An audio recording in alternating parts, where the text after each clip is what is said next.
Sebanyak 6 orang terjaring operasi tangkap tangan KPK di Mandailing Natal, Sumatera Utara, dibawa ke kantor KPK Gedung Merah Putih, Jakarta. KPK akan lakukan pemeriksaan untuk menentukan status hukum mereka. KPK memboyong 6 orang yang terjaring operasi tangkap tangan untuk pemeriksaan lebih lanjut di Gedung Merah Putih, Jakarta. Mereka tiba bergiliran pada Sabtu dini hari, namun menolak memberi keterangan apapun pada media. Sesuai ketentuan, KPK punya waktu 1 kali 24 jam untuk menentukan status hukum para pihak yang terjaring OTT di Mandailing Natal, Sumatera Utara.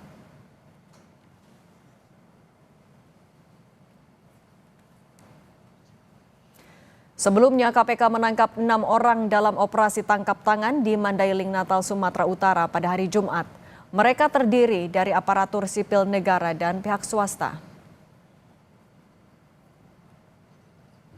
Tidak ditunjuk seperti itu. Kita dengarkan langsung pernyataan Direktur Penyidikan KPK Asep Guntur terkait OTT ini.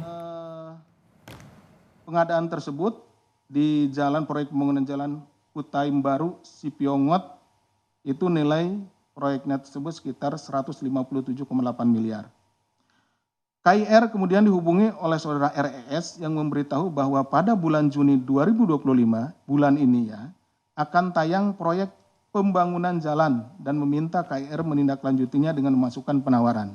Jadi nanti proyek-proyek tersebut akan tayang ya, dan tinggal masukkan penawarannya. Gitu. KIR ini sebagai Direktur Utama PT DNG.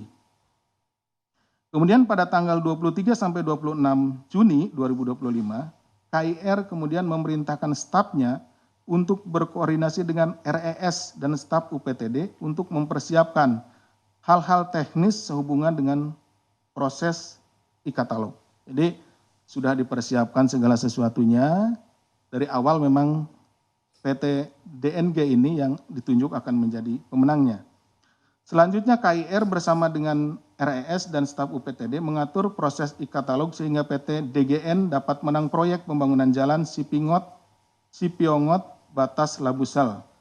Untuk proyek lainnya disarankan agar penayangan paket lainnya diberi jeda seminggu agar tidak terlalu mencolok. Jadi mereka juga sudah mengatur waktunya. Jangan sampai dalam waktu yang berdekatan DNG itu menjadi pemenang. Jadi terus-terusan dia menjadi pemenang proyek jalan tersebut. Jadi diatur waktunya, diatur juga cara memasukkan syarat-syaratnya dan lain-lainnya. Bahwa atas pengaturan proses e-katalog di Dinas PUPR Provinsi Sumut tersebut terdapat pemberian uang dari KIR dan RAY untuk RES yang dilakukan melalui transfer rekening. Jadi ada yang diberikan secara langsung tunai, ada yang diberikan juga melalui transfer. Seperti itu. Nah ini seperti perskot atau uang muka gitu seperti itu. Karena ada hitung-hitungannya, seperti kepala dinas akan diberikan sekitar 4-5% dari nilai proyek. Kalau dikira-kira ya dari 231,8 miliar itu 4%-nya sekitar 8 miliaran. Ya, itu tapi nanti bertahap setelah proyeknya selesai karena pembayarannya pun termin gitu ya, ada termin pembayarannya. Selain itu juga diduga terdapat penerimaan lain oleh saudara TOP dari KIR dan RAY melalui perantara. Jadi tidak hanya melalui langsung, berian langsung, ada yang diberikan juga melalui perantara, tadi kemudian juga ada yang diberikan melalui atau ditransfer melalui rekening. Kemudian untuk konstruksi perkara terkait proyek pembangunan jalan di Satker PJN, kalau tadi di PUPR. Yang ini di Satker PJN wilayah 1 karena ada 2 ya.